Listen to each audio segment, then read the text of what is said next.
ఉమ్మడి తూర్పు గోదావరి జిల్లా వైసీపీ ఎమ్మెల్యే అభ్యర్థుల లిస్టు దాదాపుగా ఖరారైంది. మొత్తం 19 స్థానాలకు గాను 11 మంది సిట్టింగ్లకు సీఎం జగన్ మళ్లీ ఛాన్స్ ఇచ్చినట్లు తెలుస్తోంది. మంత్రి చెల్లుబోయిన వేణుగోపాలకృష్ణను రామచంద్రపురం నుంచి రాజమండ్రి రూరల్ కు మార్చినట్లు సమాచారం. ఇక పిఠాపురం పిండెం దొరబాబు, పి గన్నవరం కొండేటి చిట్టుబాబు, జగ్గంపేట జ్యోతుల చంటిబాబు, ప్రతిపాడు పర్వత ప్రసాద్, రామచంద్రపురం మంత్రి వేణు స్థానాల్లో సిట్టింగ్లను తప్పించి కొత్త వారికి జగన్ ఛాన్స్ ఇచ్చారనే వార్తలు వస్తున్నాయి.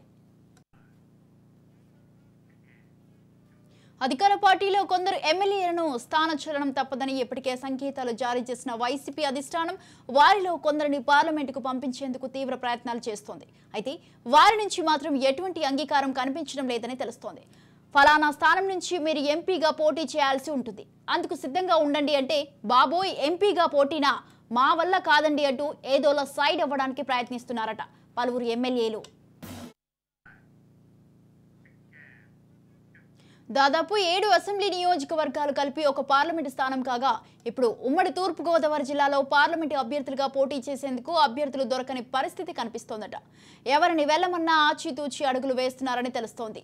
సిట్టింగ్ ఎమ్మెల్యేలతో పాటు ఆశావాహులు ఎవరిని ఎంపీగా పోటీ చేయాలని అధిష్టానం సూచించినా మా వల్ల కాదులేండి అంటున్నారట. ఉమ్మడి తూర్పు గోదావరి జిల్లాలో ప్రస్తుతం రాజమండ్రి ఎంపీగా మార్గాని భరత్ ప్రాతినిధ్యం వహిస్తున్నారు. ఆయన్ను రాజమండ్రి సిటీ నుంచి అసెంబ్లీ నియోజకవర్గ అభ్యర్థిగా బరిలో దింపేందుకు ఇప్పటికే నిర్ణయం తీసేసుకుంది పార్టీ. ఇక కాకినాడ ఎంపీగా ఉన్న వంగ గీతాను పిఠాపురం పంపించనుందని ప్రచారం సాగుతోంది. అమలాపురం నియోజకవర్గం నుంచి చింత అనురాధ ఎంపీగా ప్రాతినిధ్యం వహిస్తుండగా ఆమె కూడా ఎక్కడో ఓ చోట అసెంబ్లీ సీట్ ఇవ్వాలని గట్టిగా ప్రయత్నాలు చేస్తున్నారు. దీంతో ఉమ్మడి తూర్పు గోదావరి జిల్లాలో ఉన్న 3 పార్లమెంటు స్థానాలు ఖాళీ అయిన పరిస్థితి ఉంది. ఈ 3 స్థానాల్లోనూ ఎవరిని బరిలో దింపాలన్న ఆలోచనలో ఆదినాయకత్వం నిమగ్నమైంది. కానీ అభ్యర్థులు దొరకని పరిస్థితి ప్రస్తుతం కనిపిస్తోందంట. పార్లమెంటు సభ్యునిగా పోటీ చేయాలంటే చాలా ఖర్చుతో కూడుకున్న వ్యవహారమని అభ్యర్థులు వెనక్కి తగ్గుతున్నట్లు తెలుస్తోంది. పార్లమెంటు నియోజకవర్గ పరిధిలోని అన్ని అసెంబ్లీ స్థానాలకు పోటీ చేస్తున్న ఎమ్మెల్యే అభ్యర్థులకు ఆర్థికంగా తోడ్పాటు అందివ్వడం అనేది సంప్రదాయకంగా వస్తూ ఉంది. అయితే ఎంపీ అభ్యర్థి ఆ విధంగా సర్దుబాటు చేయకపోతే ఎమ్మెల్యే అభ్యర్థులు క్రాస్ ఓటింగ్ కు ప్రోత్సహిస్తారని, ఎంపీకి మీరు ఓటు ఎలా వేసుకున్నా అసెంబ్లీ స్థానానికి మాత్రం తనకే వేయాలని సూచించే అవకాశం లేకపోలేదు. దీంతో ఓటమి తప్పదని భయపడుతున్నారట. అంతేకాకుండా ఎంపీగా గెలిచినా స్థానికంగా అనుకున్నంత పట్టు లభించదన్న వాదన ముందు నుంచి కనిపిస్తోంది. ఇవన్నీ బేరేజు వేసుకునే పార్లమెంటుకు పోటీ అంటే ముందుకు వెళ్లడం లేదన్నదని అభ్యర్థుల్లో కనిపిస్తుందని పలువురు చెప్పుకుంటున్నారు. ఉమ్మడి తూర్పు గోదావరి జిల్లాలో 3 పార్లమెంటు నియోజకవర్గాలుండగా అందులో అమలాపురం ఎస్సీ రిజర్వ్డ్. అయితే ఇక్కడ పోటీ చేయించేందుకు ముందు టీడీపీలో ఎంపీగా పనిచేసిన ప్రస్తుత ఎమ్మెల్సీ డాక్టర్ పండుల రవీంద్రబాబును రంగంలోకి దింపాలని ఆలోచన చేసింది. అయితే ఆయన కూడా ఎంపీ కంటే కూడా పి గన్నవరం అసెంబ్లీ నియోజకవర్గం నుంచి ఎమ్మెల్యేగా పోటీ చేస్తానని అధిష్టానం ముందు ప్రపోజల్ పెట్టారు. దీంతో ఈ స్థానం భర్తీ చేసేందుకు ఏలూరు జిల్లాలోని ఎస్సీ రిజర్వ్డ్ స్థానం అయిన చింతలపూడి నియోజకవర్గానికి ప్రాతినిధ్యం వహిస్తున్న మట్ల ఎలిజాను బరిలో దింపేందుకు ప్రయత్నించింది.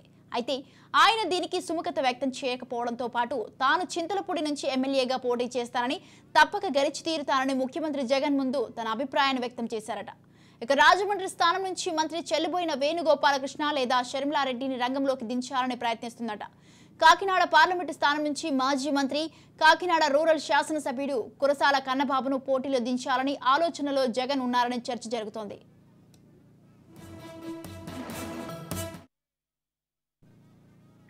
ఉమ్మడి తూర్పు గోదావరి జిల్లా వైసీపీ ఎమ్మెల్యే అభ్యర్థుల లిస్టు దాదాపుగా ఖరారైంది. మొత్తం 19 స్థానాలకు గాను 11 మంది సిట్టింగ్లకైతే సీఎం జగన్ మళ్లీ ఛాన్స్ ఇచ్చినట్లు తెలుస్తోంది. మంత్రి చెల్లుబోయిన వేణుగోపాలకృష్ణను రామచంద్రపురం నుంచి రాజమండ్రి రూరల్ కు మార్చినట్లు సమాచారం.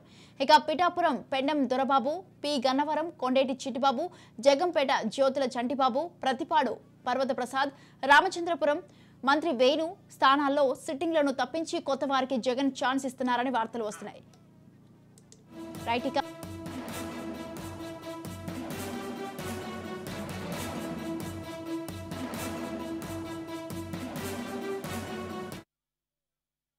దుర్గా, కాకినాడ వైసీపీ ఎంపీ స్థానాల్లో పోటీ చేసేందుకు అయితే అభ్యర్థులు ఎందుకు నిరాకరిస్తున్నారు? కాకినాడ ఎంపీ సీట్ ఓపీ చేసినందుకు చాలా మంది అభ్యర్థులు నిరాకరిస్తున్నారు. ఎందుకంటే ఎమ్మెల్యే కింద పోటీ చేసి మంత్రి ఆశిద్దాం అనుకున్న వాళ్ళు ఎక్కువగా కనబడుతున్నారు. ఎందుకంటే కాకపోతే జగన్మోహన్ రెడ్డి అయితే కొంతమంది మాజీ మంత్రుల్ని ఈసారి ఎంపీ అభ్యర్థిగా పోటీ చేద్దాం అనుకుంటున్నారు. అలాగే కాపు ఉద్యమ నేత ముద్రగడ పద్మనాభన్ కూడా ఎంపీ అభ్యర్థిగా అడిగారు. ఆయన కూడా వెనుకకు చూపించారు. అలాగే మాజీ మంత్రి కురసాల కన్నబాబు గారిని అయితే ఈసారి కాకినాడ పార్లమెంట్ ఎంపీ కింద కూడా అభ్యర్థి కింద పోటీ చేద్దాం అనుకుంటుంటే ఆయన కూడా ఎమ్మెల్యే కింద పోటీ చేద్దామనే ఆశతోనే ఉన్నారు. మా ఎంపీ పదవికి ఎవరు కూడా విముఖత చూపిస్తున్నారు. ఎందుకంటే గతంలో కూడా ఈ వివిధ పార్టీల నుంచి వచ్చిన వాళ్ళు కూడా ఇక్కడ ఎంపీ కింద పోటీ చేశారు. దాంట్లో పరాభవం కూడా చెంది చూశారు. అలాగే ఎంపీ కింద పోటీ చేస్తే ఖర్చు కూడా అధికంగా ఉండే అవకాశం ఉంది. దాదాపు 7 నియోజకవర్గాలు ఉంటాయి. 7 నియోజకవర్గాలకు కానీ ఎంపీ కింద పోటీ చేస్తే 7 నియోజకవర్గాల నుంచి వీళ్ళు కూడా ఆ అభ్యర్థులకు ఎంతో కొంత పార్టిసిపేట్ చేయాలి. పార్టీ తరఫు నుంచి చేసిన ఎంపీ అభ్యర్థి నుంచి కూడా చేయాల్సి వస్తుంది.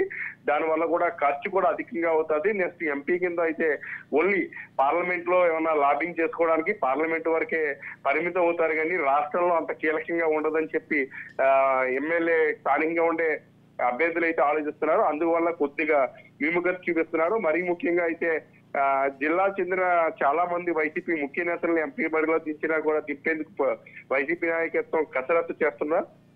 వాళ్ళు మాత్రం మేము నియోజకవర్గ ఎమ్మెల్యే కింద పోటీ చేస్తామంటే చెప్పేసరికి ఎంపీ అభ్యర్థుల కోసం వైసీపీ తలను పట్టుకుంటుంది. మరీ ముఖ్యంగా 2 అభ్యర్థులను అయితే ఎంపీల కింద పరిశీలిస్తుంది. ఒకటి మాజీ మంత్రి కాకినాడ రూరల్ ఎమ్మెల్యే కురసాల కన్నబాబును కూడా ఎంపీ అభ్యర్థి కింద పోటీ చేసే అవకాశం చూస్తుంటే ఆయన కూడా విముఖత చూపిస్తున్నారని తెలిసింది. అలాగే కాపు ఉద్యమ నేత ముద్రగడ పద్మనాభాన్ని ఎంపీ అభ్యర్థి కింద పోటీ చేస్తే ఆ ప్రభావం 7 నియోజకవర్గాల్లో పనిచేస్తుంది. ఎందుకంటే 7 నియోజకవర్గాల్లో అధికంగా కాపు ఓటు బ్యాంకు, కాపుల ప్రభావం అధికంగా ఉంటుంది. దానివల్ల ఆయన నిలబెడితే ఇటు కాపు ఓటు బ్యాంకు కూడా ఇటు టర్న్ అయ్యే అవకాశం ఉంది. అలాగే గతంలో కాపుల కోసం ఉద్యమం చేసిన ముద్రగడ పద్మనాభానికి ఎలాగో మంచి పేరు ఉన్నది కాబట్టి ఆ పట్టిత్వం ఆ పేరు ఏమైనా వర్కౌట్ అవుతుందనే ఆలోచనతో అయితే ముద్రగడ పద్మనాభాన్ని తిప్పుతున్నారు. ఆయన అయితే తన కొడుకుని అయితే ఈసారి బరిలో దిందాం అనుకుంటున్నారు, కానీ ఆయన అయితే రాజకీయాలకి దూరంగా ఉందామనే ఆలోచనలో ఆయన ఉన్నారు. మొత్తం మీద ఎంపీ అభ్యర్థి కింద అయితే వైఎస్ఆర్సీపీ పార్టీ గట్టి కసరత్తు చేస్తున్నట్టు మనకు తెలుస్తుంది. కాకపోతే నాయకులు అయితే ఎంపీ అభ్యర్థి కింద విముఖత అయితే చూపిస్తున్నారు. గతంలో పోటీ చేసిన చలమలశెట్టి సునీల్ కూడా ఈసారి పోటీకి నిరాకరిస్తున్నారు అన్నట్టు మనకి వార్తలు అందుతున్నాయి. ఎందుకంటే గతంలో 3 దఫాల కింద పోటీ చేశారు ప్రముఖ పారిశ్రామికవేత్త అయిన చలమలశెట్టి సునీల్. కాకపోతే 3 సార్లు ఓటమి చూశారు. ఒకసారి వైఎస్ఆర్సీపీ నుంచి, ఒకసారి టీడీపీ పార్టీ నుంచి పోటీ చేశారు. ప్రస్తుతం ఆయన వైఎస్ఆర్సీపీ పార్టీలోనే ఉన్నారు చలమలశెట్టి సునీల్. ఈసారి కూడా కాకినాడ ఎంపీ కింద బరిలో దించేందుకు, ఎందుకంటే ఆర్థికంగా స్తోమత ఉన్న వ్యక్తి, కాపు సామాజిక వర్గం కావడంతో 7 నియోజకవర్గాల్లో కూడా ఆర్థికంగా బలంగా చూసుకునే గల వ్యక్తి కావడంతో అటు ఆయన్ని కూడా రంగంలో దించేసరికి ఆయన కూడా విముఖత చూపించేసరికి మొత్తం మీద వైఎస్ఆర్సీపీ పార్టీ అభ్యర్థి ఎంపీ కింద ఎవరిని పోటీ పెట్టాలని అయితే తలమునకలైంది. ఇప్పటికీ ఎమ్మెల్యే అభ్యర్థి అయితే డిసైడ్ చేయడం జరిగింది.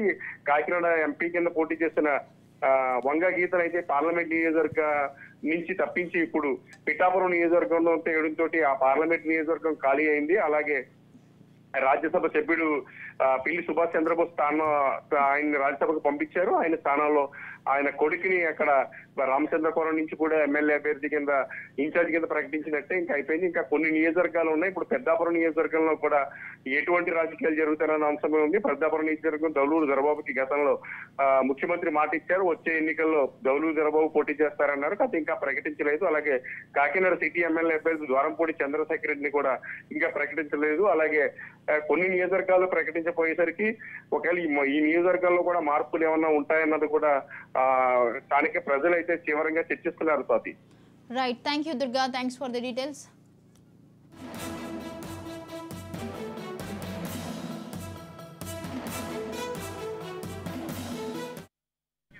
అధికార పార్టీలో కొందరు ఎమ్మెల్యేలను స్థానచలనం తప్పదని ఇప్పటికే సంకేతాలు జారీ చేసిన వైసీపీ అధిష్టానం వారిలో కొందరిని పార్లమెంటుకు పంపించేందుకు తీవ్ర ప్రయత్నాలు చేస్తోంది. అయితే వారి నుంచి మాత్రం ఎటువంటి అంగీకారం కనిపించడం లేదని తెలుస్తోంది. ఫలానా స్థానం నుంచి మీరు ఎంపీగా పోటీ చేయాల్సి ఉంటుంది, అందుకు సిద్ధంగా ఉండండి అంటే బాబోయ్ ఎంపీగా పోటీనా, మా వల్ల కాదండి అంటూ ఏదోలా సైడ్ అవ్వడానికి ప్రయత్నిస్తున్నారట పలువురు ఎమ్మెల్యేలు. రైట్, ఇక ఈ విషయంపై పూర్తి సమాచారాన్ని పూర్తి సమాచారాన్ని అందించడానికి మా ప్రతినిధి విశ్వనాథ్ ఫోన్ లైన్లో ఉన్నారు. విశ్వనాథ్, పలు చోట్ల ఎంపీలను ఎమ్మెల్యేగా పోటీ చేసే ఆలోచనలు అయితే జగన్ ఉన్నారు. మరి ఈ పరిస్థితి ఎందుకు వచ్చింది? దీని వెనుక వ్యూహం ఏంటంటారు? Good evening Swathi. ప్రధానంగా వైసీపీలో ఇటీవల కాలంలో టికెట్లు ఏదైతే పంపకాలు ఉన్నాయో ఈ టికెట్లు ఇచ్చే ఇన్ఛార్జీల నియామకాల్లో చాలా గందరగోళ పరిస్థితి ఏర్పడింది. ప్రధానంగా ఏదైతే కోనసీమ ప్రాంతంలో తీసుకున్నప్పుడు కోనసీమలోని అమలాపురం పార్లమెంట్ నియోజకవర్గ పరిధిలో 7 అసెంబ్లీ నియోజకవర్గాలు ఉన్నాయి. 7 అసెంబ్లీ నియోజకవర్గాల పరిధిలో తీసుకున్నప్పుడు ఇప్పటికే ఏదైతే సిట్టింగ్ ఎమ్మెల్యేలు ఎవరైతే ఉన్నారో పి గన్నవరం ఎమ్మెల్యే కొండేటి చిట్టుబాబు, అదేవిధంగా రామచంద్రపురం నియోజకవర్గ ఎమ్మెల్యే ప్రస్తుత మంత్రి చెల్లిపోయిన వేలు ఇద్దరికి కూడా వేణుకి స్థానచలనం చేశారు. అట్లాగే గన్నవరం ఎమ్మెల్యేకి టికెట్ ఇవ్వని తేల్చి చెప్పడంతో పాటు అక్కడ జడ్పీ చైర్మన్ ని ఇన్ఛార్జిగా నియమించడం జరిగింది. అంతేకాదు అమలాపురం తీసుకున్నప్పుడు అమలాపురం పరిస్థితి తీసుకుంటే అమలాపురంలో ప్రస్తుతం మంత్రి విశ్వరూప్ ఇక్కడ ప్రాతినిధ్యం వహిస్తున్నారు. అయితే విశ్వరూప్ కాదని ఆయన కుమారుడికి ఇచ్చేందుకు వైసీపీ పార్టీ అధిష్టానం యొక్క నిర్ణయం తీసుకుంది. అయినప్పటికీ ఇంకా బహిరంగంగా అయితే ప్రకటన చేయలేదు. అయితే ఈ నేపథ్యంలో మంత్రి విశ్వరూప్ కుమారుడు మధ్య శ్రీకాంత్ మధ్య కూడా కొంత ఇంట్లో కూడా వివాదం నెలకొన్న పరిస్థితి ఉంది. అంటే వీళ్ళకి ప్రధానంగా ఇక్కడ అభ్యర్థుల మార్పు అనేది చాలా కీలకంగా మారుతుంది. అంటే ఎమ్మెల్యే స్థానాల్లో ఉన్న వారిని ఎంపీ స్థానాలకు, ఎంపీ స్థానాల్లో ఉన్న వారిని ఎమ్మెల్యే స్థానాలకు పంపించే విధంగా కూడా వ్యూహరచన చేస్తున్నారు. దీనిలో భాగంగా అమలాపురం ఎంపీ చింతా అనురాధ ఎవరైతే ఉన్నారో చింతా అనురాధ ఆమె ప్రస్తుతం పి గన్నవరం నియోజకవర్గం నుంచి కానీ రాజోల నుంచి కానీ టికెట్ ఆశిస్తున్నారు. ఆవిడ అసెంబ్లీకి రావాలని చూస్తున్నారు. సేమ్ టైం ఇక్కడ ఎమ్మెల్సీగా ఉన్న పండుల రవీంద్ర బాబు కూడా పి గన్నవరం నియోజకవర్గ టికెట్ ను ఆశిస్తున్నారు. లేదా ఆయన ఎంపీకి పంపించేందుకు ఒకవేళ చింతా అనురాధకి ఎక్కడైనా ప్లేస్మెంట్ కల్పిస్తే పండుల రవీంద్ర బాబుని ఈ ఎంపీకి పంపించే విషయంలో కూడా వైసీపీ పార్టీ ఉంది. అయినప్పటికీ కూడా ఎంపీగా పోటీ చేయడానికి వీరెవరు అయిష్టంగానే ఉన్నారనేది ప్రాథమిక సమాచారం. ఎమ్మెల్యేగా అయితే స్థానికంగా ఇప్పుడు ప్రస్తుతం ఉన్న ఎన్నికల పరిస్థితుల నేపథ్యంలో ప్రధానంగా స్థానికంగా ఎమ్మెల్యే దాని పోటీకే వీరు ఎక్కువ ఇంట్రెస్ట్ చూపిస్తున్నారు. అంతేకాదు కోనసీమలో జరిగిన ఈ మార్పుల మీద కూడా ఒక బహిర్గతమైన విమర్శ ఏదైతే అమలాపురం కానీ పి గన్నవరం కానీ ఈ రాజోలు కానీ ఇవన్నీ ఎస్సీ రిజర్వ్డ్ నియోజకవర్గాలు. సేమ్ టైం అమలాపురం ఎంపీ కూడా ఎస్సీ రిజర్వ్డ్ నియోజకవర్గం. ఇక్కడ స్థానచలనం ఎవరైతే సిట్టింగ్లను మారుస్తున్నారో సిట్టింగ్లను మారుస్తున్న క్రమంలో వీరికి టికెట్లు లేకపోవడం పరిస్థితి తీసుకున్నప్పుడు ఖచ్చితంగా ఇక్కడ మార్పుని వాళ్ళందరూ వ్యతిరేకిస్తున్నారు. అంటే దళిత సామాజిక వర్గానికి చెందిన వారిని ఈ వైసీపీ పార్టీలో కొద్ది చిన్న చూపు చూస్తున్నారు. ఖచ్చితంగా వీరందరినీ మార్పు చేయడం అనేది ఇతర స్థానాల్లో లేని మార్పు ఒక్క రిజర్వ్ స్థానాల్లోనే ఎందుకు జరుగుతోంది? టికెట్లు ఇవ్వకపోవడం, ఒకవేళ ఇతర స్థానాల్లో ఉన్నా కూడా వారిని మార్పు వేరే స్థానాలకి పంపిస్తున్నారు తప్ప వారిని టికెట్ ఇవ్వకపోవడం అనేది లేదు. అటువంటి పరిస్థితి మాత్రం పి గన్నవరం కానీ అమలాపురాల్లో కానీ ఉన్న పరిస్థితుల్లో దళిత సామాజిక వర్గంలో ఖచ్చితమైన ఇది ఒక నినాదంగా తీసుకునే పరిస్థితి వైసీపీ పార్టీలు కనిపిస్తుంది. పి గన్నవరం ఇన్ఛార్జి నియమించినప్పటికీ కూడా అదే పార్టీలో సహాయ నిరాకరణ కూడా కొనసాగుతున్న పరిస్థితి. పి గన్నవరం నియోజకవర్గానికి జిల్లా పరిషత్ చైర్మన్ విప్పర్తి వేణుగోపాల్ ఇన్ఛార్జిగా నియమించారు. ఆయన నిన్న అయినవెల్లి వినాయకుడు స్వామి టెంపుల్ దర్శనం చేసుకుని ఇన్ఛార్జిగా కార్యకలాపాలు నిర్వహించేందుకు సిద్ధపడినప్పటికీ కూడా ఆ కార్యక్రమంలో ఎమ్మెల్యేతో పాటు ఆ పరిధిలో ఉన్న 4 మండలాల పార్టీ అధ్యక్షులు ఎవరో కూడా ఆయన వెంట లేకపోవడం ఒక చర్చనీయాంశంగా మారింది. కార్యకర్తలు ఎవరు కూడా పాల్గొనకపోవడం ప్రధానంగా ఇక్కడ చర్చ. అంటే మరి ఈ పరిస్థితుల్లో ఇన్ఛార్జీలు నియమించే వారికి కార్యకర్తలు సహకరించకపోవడం వైసీపీ పార్టీలో రానున్న రోజులు ఎటువంటి పరిస్థితులు దారితీస్తుందని ఒక ఆందోళన కూడా పార్టీ కేడర్లో అయితే ఉంది. Swathi. Right, thank you Vishwanath, thanks for the details.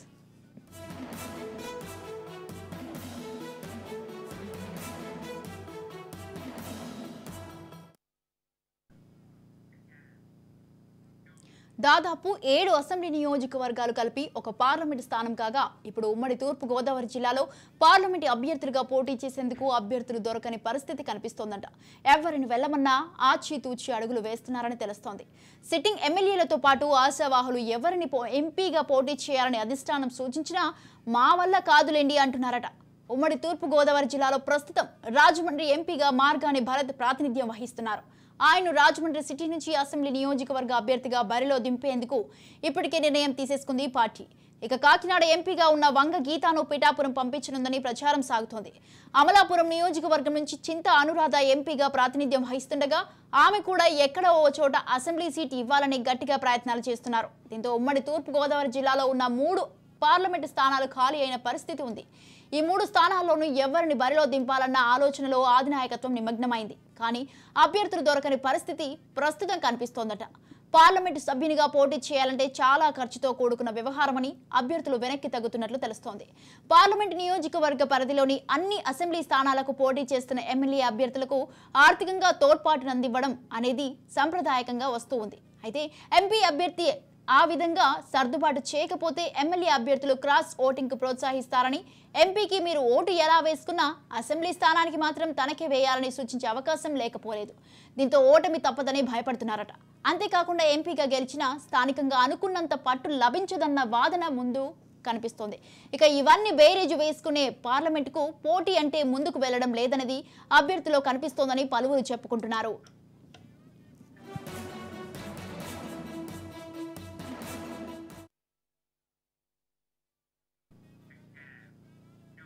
Right, ఈ విషయంపై పూర్తి సమాచారం అందించడానికి మా ప్రతినిధి వెంకట్ ఫోన్ లైన్ లో ఉన్నారు. వెంకట్, చెప్పండి, తూర్పు గోదావరి జిల్లాలో సిట్టింగ్ ఎమ్మెల్యేలకు వైసీపీ అధినేత నో చెప్పడం వెనుక రాజకీయ కారణం ఏమైనా ఉంటాయంటారా?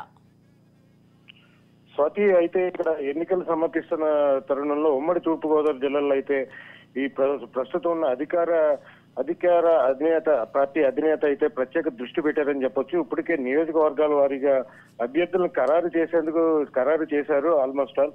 అయితే ఇక్కడ ఉన్న పరిస్థితుల రీత్యా చూస్తే ఇప్పటికే 4 అభ్యర్థులకైతే టికెట్ ఇవ్వలేదు, ఇప్పుడు సిట్టింగ్ అభ్యర్థులకి. ఈ నేపథ్యంలో ఇక్కడ ఇప్పటి వరకు ఈ మొత్తం ఉమ్మడి తూర్పు గోదావరి జిల్లాలను మూడు ఒకే జిల్లాగా ఉండేది, ఇది కాకినాడ జిల్లాగా ఉండేది. దీన్ని 3 జిల్లాలుగా విభజించిన నేపథ్యంలో ఒక పార్లమెంట్ సెగ్మెంట్ తీసుకొని ఒక జిల్లాగా, ఒక పక్క కాకినాడ కావచ్చు, అదే విధంగా అమలాపురం రాజమహేంద్రవరాన్ని తూర్పు గోదావరి జిల్లాగా చేశారు. ఈ 3 జిల్లాల నుంచి అభ్యర్థుల విషయంలో అయితే కనుక తలమొగ్గులు చేసిన పరిస్థితులు అయితే కనబడుతున్నాయి. 4 సిట్టింగ్ అభ్యర్థులకు ఇప్పటి వరకు టికెట్లు దొరికిన పరిస్థితి ఉంది. అదే విధంగా 3 ఎంపీ అభ్యర్థుల్ని డైరెక్ట్ గా ఒక మంత్రిని తీసుకొచ్చి అభ్యర్థిగా కొన్ని ప్రాంతాల్లో అయితే నియమించడం జరిగింది. ఒక పక్కన మార్గాని భరత్ రాజమండ్రి ఎంపీ కావచ్చు, వంగ గీత కాకినాడ కావచ్చు, చింత అనురాధ అమలాపురం నుంచి కావచ్చు, వీళ్ళందరినీ కూడా తీసుకొచ్చి డైరెక్ట్ గా అభ్యర్థులుగా పెట్టిన పరిస్థితులు అయితే ఉన్నాయి. ఏదైనప్పటికీ రాజమహేంద్రవరానికి ప్రత్యేకించి చూస్తే సిటీ వరకు కూడా ఇక్కడ ఇప్పుడు ఈ ఎన్నికలు సమీపించే వరకు కూడా గూడూరు శ్రీనివాస్ని ఇక్కడ నియోజకవర్గ ఇన్ఛార్జిగా పెట్టిన నేపథ్యంలో ఈ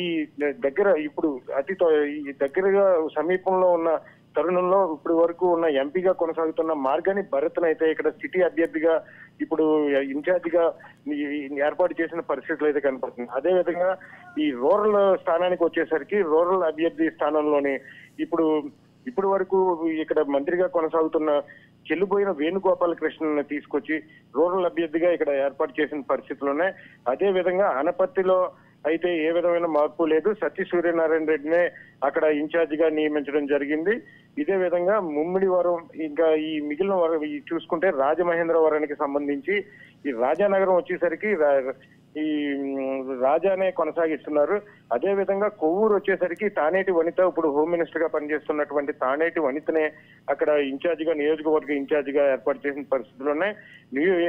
ఇదే విధంగా ఈ తూర్పు గోదావరి జిల్లాలో నిడదవోలు, గోపాలపురం కూడా ఉన్నాయి. గోపాలపురంలో కూడా సేమ్ గతంలో ఉన్న అభ్యర్థి ఇప్పుడు సిట్టింగ్ అభ్యర్థిని గడ్డం శ్రీనివాస్ ని ఇప్పుడు అక్కడ అభ్యర్థిగా అక్కడ ఇన్ఛార్జిగా నియమించడం జరిగింది. గోపాలపురంలో తలారి వెంకటరావుని కూడా నియమించడం జరిగింది. అయితే మొత్తం ఇప్పుడు ఉన్న అభ్యర్థుల జాబితాకి వచ్చేసరికి ఒక 4 అయితే ఇక్కడ చోటు సంపాదించుకోకపోవడం జరిగింది. ఒక పక్క జ్యోతుల చంటిబాబు జగ్గంపేట నుండి, అదే విధంగా పర్వత ప్రసాద్, పెడిన్ దొరబాబు, ఇంకా చిట్టిబాబు, కొండేటి చిట్టిబాబు, ఈ 4 కూడా ఇక్కడ సీట్లు ప్రస్తుతానికి అయితే టికెట్లు కోల్పోవడం జరిగింది. వీళ్ళతో పాటు కొత్తగా కొంతమంది అభ్యర్థులైతే ఇక్కడ మనకి అమలాపురానికి వస్తే కనుక పినిపే విశ్వరూప్ తనయుడిని అయితే అక్కడ అభ్యర్థిగా అక్కడ ఇన్ఛార్జిగా నియమించడం జరిగింది. అదే విధంగా పిల్లి సుభాష్ చంద్రబోస్ తనయుడిని ఇక్కడ వేరే ప్రాంతంలోనే నియమించడం జరిగింది. అయితే మొత్తం మీద అభ్యర్థుల విషయంలో అయితే కనుక ఇప్పటికే పూర్తి స్థాయిలో మొత్తం ఉభయ గోదావరి జిల్లాల్లో 3 జిల్లాల్లో కూడానే ఇక్కడ మొత్తం అభ్యర్థులను అయితే పూర్తిగా ఖరారు చేసి ఆయా నియోజకవర్గాలకు సంబంధించి అక్కడ ఇన్ఛార్జీలుగా ఏర్పాటు చేసిన పరిస్థితులు అయితే పూర్తిగా కనబడుతున్నాయి. Swathi, right, thank you Venkat, thanks for the details.